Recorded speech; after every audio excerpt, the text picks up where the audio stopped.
Good morning. In the inaugural episode of the Capitol Confidential podcast, Jonathan Tricher discussed his long-shot bid to take the comptroller title from Thomas DiNapoli. Start your Monday off right and give it a listen. Here's your roundup. GOP gubernatorial candidate Marc Molinaro has chosen Julie Killian, a two-time candidate for state senate, to be his running mate in his bid against Gov. Andrew Cuomo. LoHud, the Reform Party, has nominated Molinaro for governor along with former U.S. Attorney Preet for Attorney General, who's gotten the support of Molinaro despite his Democratic ties. Politico. Molinaro's appreciation of Barrara's efforts to curb corruption isn't necessary. An endorsement, which the GOP hasn't nailed down as the search for the next Attorney General continues. DN, the Working Families Party will back both Zephyr Teachout and Letitia James for New York Attorney General, even though James didn't seek its endorsement, and installed Kenny Schaefer as a temporary placeholder on its ballot line.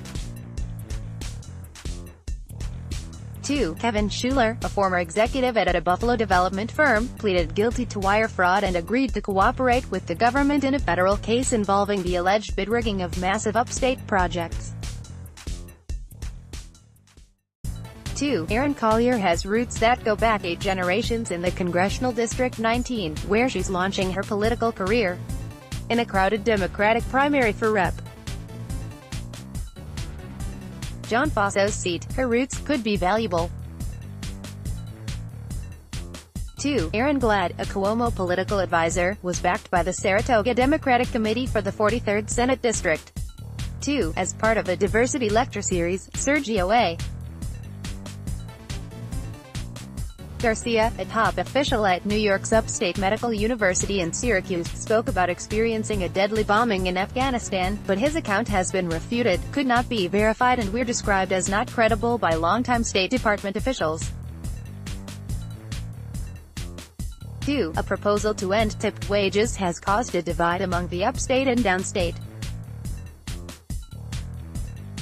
2. Mayor Bill de Blasio recognizes that marijuana legalization is inevitable and wants the NYPD to stop arresting people for smoking in public.